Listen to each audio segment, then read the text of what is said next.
with Bruce Arians talking about no more Antonio Brown rumors going to Tampa Bay, because he has flat out slammed the door on that. He was on CBS Sports Network yesterday, was Bruce Arians, and he said, it's not going to happen.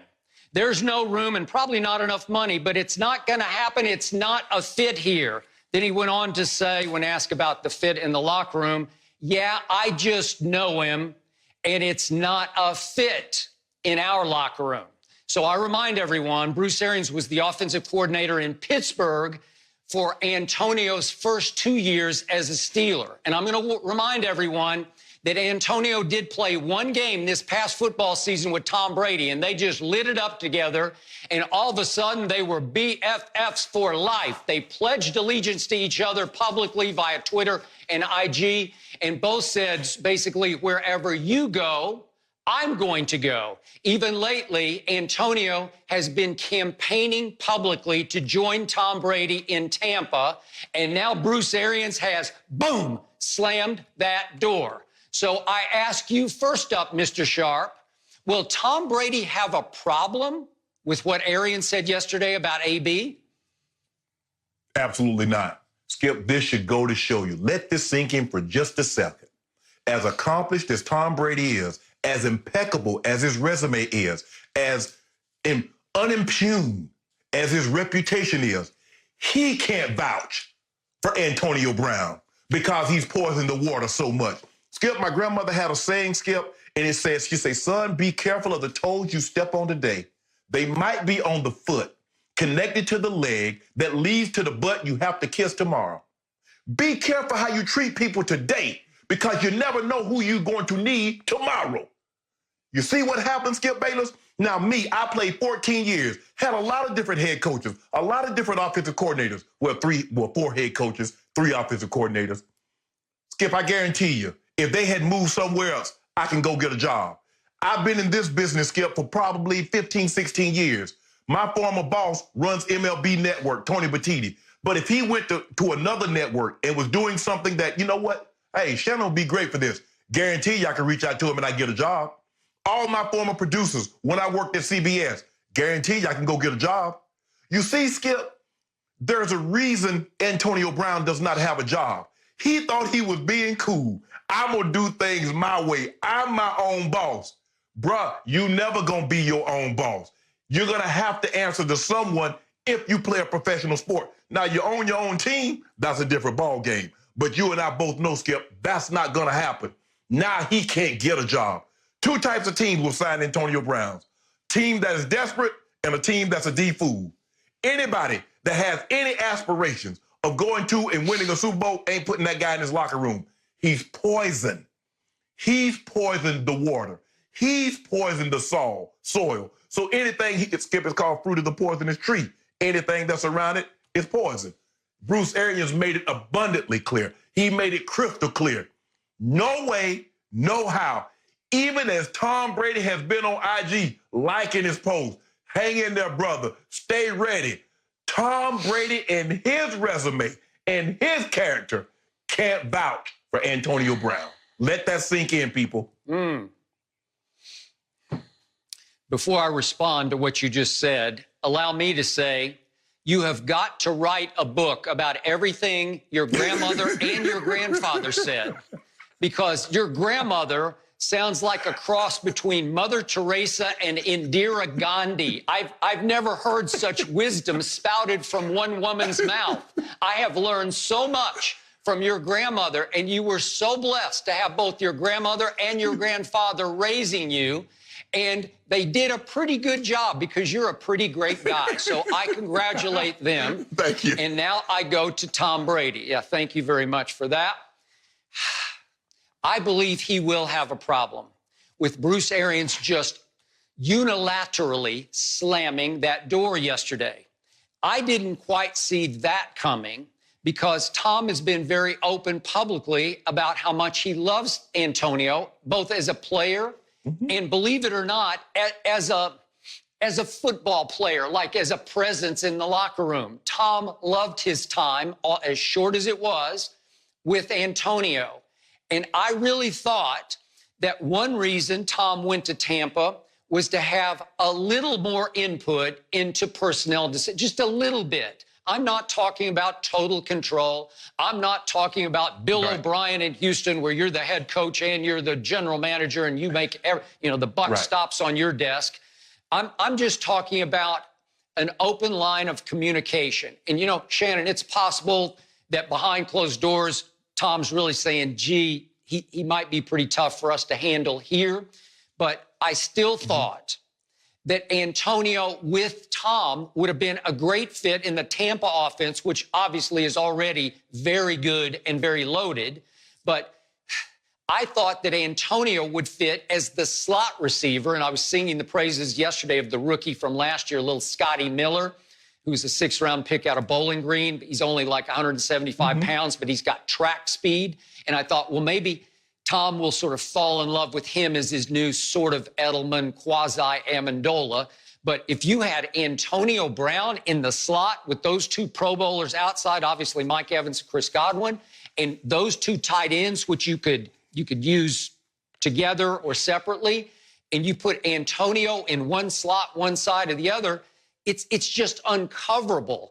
But obviously it would require Tom Brady to be able to sort of ride herd over Antonio in the locker room, to be able to, so to speak, control him, to keep him under wraps, to keep him in bounds. And I believe Tom could have done that. Now, again, is there a money? Yeah, obviously Antonio's going to want some money. I don't know if he's going to play for the minimum. And obviously also, Shannon, I have no idea if or when Antonio will ever be reinstated, because as you and I know, we've talked about it 1,000 times on the show, he's got so many issues against him right now in the commissioner's office that I don't even know if he'd be eligible to play next year. But if he is eligible at, let's say, mid-year, well, I just believe Tom would have made it fit in Tampa.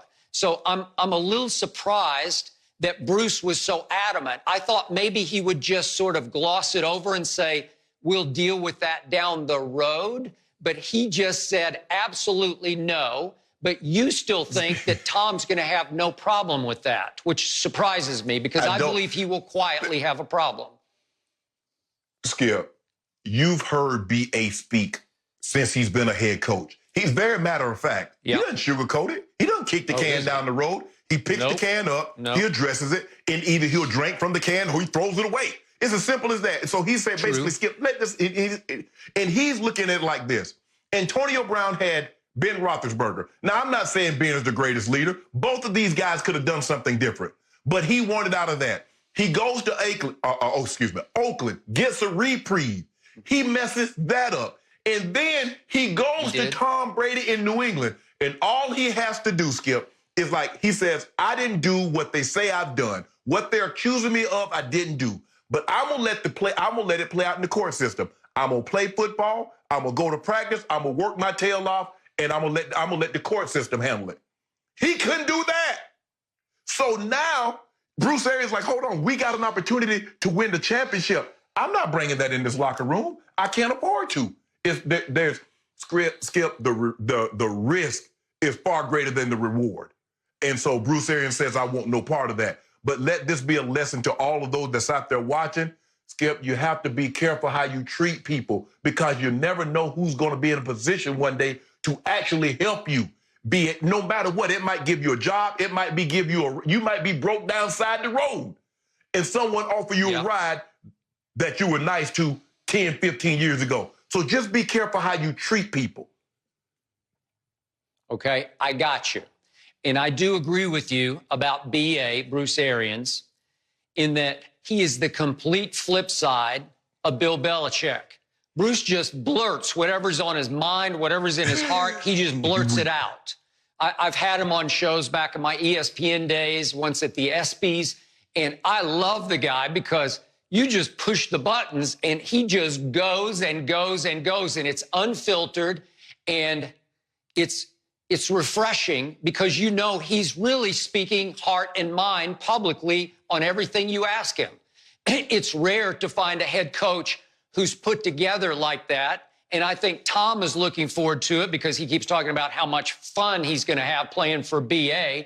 Well, it will be, because it's going to be night and day from Belichick. But I still say, even though Bruce had AB as a very young player, and that was rookie and second season, and remember, in AB's second season, he made the Pro Bowl for the Steelers as Bruce was the offensive coordinator, but he made it as a special teams player, as a kick returner. So I think he only started 3 games for Bruce that year. But what have we learned on the plus side of the ledger about Antonio Brown? We have learned that he's not a good practice player. He's a great practice player. We have learned that when he does show up for the game and is ready to go, nobody plays any harder than Antonio does every snap. We don't have any Randy Moss going where he's going to take plays off. We did see him pout once upon a time when he threw the Gatorade on the field at Chicago when he was upset. And that was obviously during the Colin Kaepernick protest era, and he was at odds with Roethlisberger over how the team was going to handle that. And he thought maybe Ben was mad at him and shutting him out of the game plan. But remember what happened when Antonio got to Oakland. Remember on Hard Knocks, John Gruden was just raving about 84. That's a great number, 84. Somebody used to wear that a long time ago. I forget who it was, but some old Bronco. But anyway, Antonio was 84, wore it obviously in Pittsburgh, Oakland. And he's yelling, 84! You know, you're going to lead this league in energy. Yeah, he does. Right. That's what he's this little, he's like a little power plant of energy. He's always up. He's always excited. He's always on. And if you let him run amok, he will tear your team apart, as he was starting to tear the Raiders apart. But once he got to New England, it sounded like, and I know it was a brief stay, but it sounded like he was on his best behavior because he was playing with the GOAT. And he knew the GOAT was going to get him the sugar. You know, he was going to feed him the sugar, the football, and get him his touches and catches. And in that first game, remember, he caught, what was it, 4 balls for, was it 80 yards and 1 touchdown or 20? Yeah. And it was great, but it was only 1 game, and it happened to be back in AB's hometown of Miami, so he was happy to be there. And they won the game, I think, 43-0.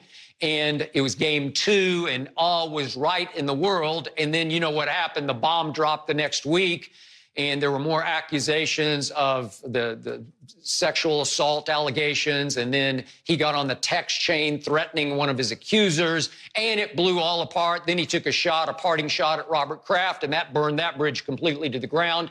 But the point was, in their brief time together, I think Tom saw what a great practice player Antonio is. What a fun guy to be around he can be. And again, I consider Tom Brady in longevity the greatest leader in the history of sports. Again, Ray Lewis is up there at the top of my list. Shannon Sharpe's on my list as a great leader, up near the top. But Tom, over a 20-year span, ran the Patriots and set the tone of the culture in the locker room as the buffer between Belichick and a lot of disgruntled Patriots. And it was always Tom who could say, calm down, suck it up, swallow it, because that's just the way he is. He can have some dictator to him, but do what he says, and it's going to be okay because we're going to win a whole lot of football games. Well, I thought he could do the same with Antonio in Tampa. So I still think it would have worked, but Bruce saw enough of Antonio in 2 years in Pittsburgh, and he said, not on my watch. Go ahead. Skip, let this sink in for a second.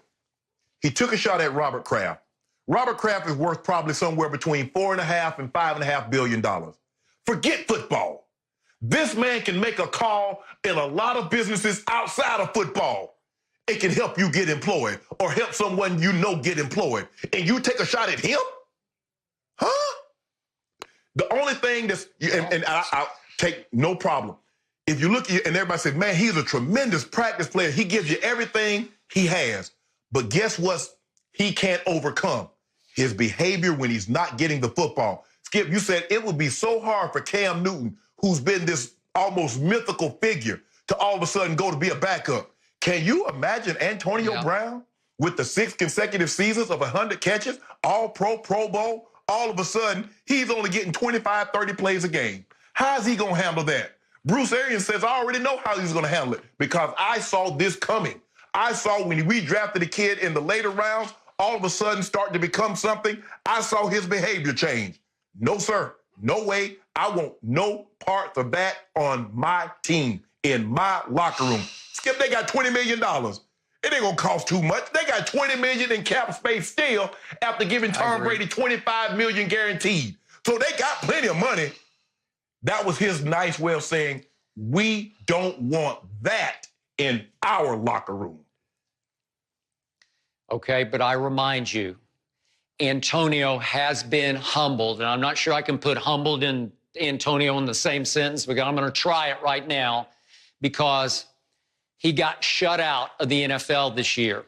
And it was beyond just Goodell saying you can't play, that you're on the exempt list. It was that nobody was going to touch him with a 1,000-foot pole. And I think it humbled him to the point that he started begging. He started apologizing profusely. I've learned my lesson. I have seen the light. So I thought it would be the perfect time to get him at his low point, when he's just searching for any re-entry point into the NFL. And what a fun re-entry point this could have been. I agree with you. Now that you have 2 Pro Bowl wideouts, it's going to be hard to spread the wealth. But nobody spread it better in his career than Tom Brady. Nobody. Brady's great at getting, 12 receivers involved in a game plan and on a stat sheet. So I think Antonio could have been happy if they started winning games and he was getting 5 or 6 targets. Now, would that make Mike Evans slowly unhappy, or Chris Godwin, or maybe even O.J. Howard? Maybe it might. But Antonio, I think we agree with this. Antonio's still really good. Like, I'm talking top 5 good. Question. I'm talking, he's explosive coming out of his cuts. I'm not sure I've seen anything ever quite like him, just bursting out of cuts. So would it have made them somewhat better? They're still going to be good, but yeah. Let this sink in for just a second, Skip. Let's just say, for the sake of argument, you got a prime Randy Moss, you got a prime Gronk, and you got a prime Wes Welker. How do you feed all those guys the ball? Because that's what you got outside. You got prime Mike Evans, prime Chris Godwin. And you got to, and see, the thing is, there in New England, you can keep it under wrap because the Patriot way. You make waves, you get up out of here. How do you keep this guy happy when he's used to getting, Skip, you remember in the game that you talked about, he threw the water cooler. He had two, balls thrown his way. The next game, Ben Roethlisberger throws 19 passes his way. He did. You can't win like that. Watch this. You can't win. I know. Right. You can't, Skip, you can't win when you constantly trying to appease someone if they don't get the ball. Well, I'm going to give it to you, but at what expense? Mike Godwin says, Chris Godwin says, hold on, wait a minute. I went to the Pro Bowl. I'm accomplished. Mike Evans like, hold on, I'm accomplished. And you throwing him because he threw a temper tantrum? Bruce Arians says, you know what, guys? To keep this confusion from coming into the locker room, I'm just going to, we're going to say no, we're going to move on. We're moving in a different direction. Okay, but again, I'm going to remind you of this. They lost Perriman, who was their speed receiver to the Jets. Yes. And I'm not saying that he's a huge loss. I'm just saying he was the one guy who could really fly. Antonio can still fly. And as you know, Mike Evans is more of a deep ball, jump ball type receiver, and Chris Godwin's not exactly a burner. He's more in the Mike Thomas mold of just knowing how to run routes and get open. And so it would help to have the icing on the cake, the cherry on top of AB as that threat that you would have to pay attention to. I just think defensive coordinators would have been out of their minds trying to prep for AB in the slot, 2 Pro Bowlers outside, 2 stud tight ends, and Tom Brady at the controls. Man, I don't know. Maybe Bruce will see the light. Maybe this isn't over yet. It's still possible that Tom will be able to talk him off this stance. Let me tell you how I do this. And this is what defensive coordinators did. Anytime you have a receiver that wants the ball, that needs the ball in order for him to feel successful, what do? I take him away early. When teams wanted to get T.O. throwing a fit on the sideline, what did? They doubled him, took him out of the game early. Yeah. When they wanted to do the same thing to Randy Moss, what did? So guess what I'm going to do? I'm going to double AB. I'm going to let Chris Godwin. I'm going to let Mike Evans get theirs. And then I'm just going to sit back and come fourth quarter. I'm going to sit back and with my hands like this here, Skip, and watch him act a fool on the sideline because he hadn't gotten the ball yet. I don't have to do anything. I'll just let you destroy yourself from within. Well, Bruce B.A. said, I'm not going to let that happen on my watch. Okay, but just remember this also. The Patriot way just took its talents to South, not Beach, but to Tampa Bay. Now Tom Brady is going to instill the Patriot way. Yeah, in Central Florida. The Patriot way is now going to be in the Tampa locker room. And I still say that Tom Brady could have shown AB the way of how you win football games and how you stay in bounds in the National Football League. And I'm still not going to write this off because this would have made them invincible. This would have made them maybe the favorite to win it all next year. Right now, they're tied for 6th best odds on Fox Best at 18-1, tied with the Eagles. The Cowboys are a little ahead at 16-1, but we'll get to that in just a minute. I'm still not giving up on this because I still say Tom Brady has enough new quote-unquote control, enough new respect in Tampa that maybe he could talk Bruce Arians off his position once they get together, because they haven't even had any, obviously, face-to-face time yet. So I'm going to hold out hope that this will still happen. Thank you for watching. You can subscribe here to get the latest from the show, and be sure to check out more of the best clips from Undisputed, or go watch a few other segments from our other shows on FS1.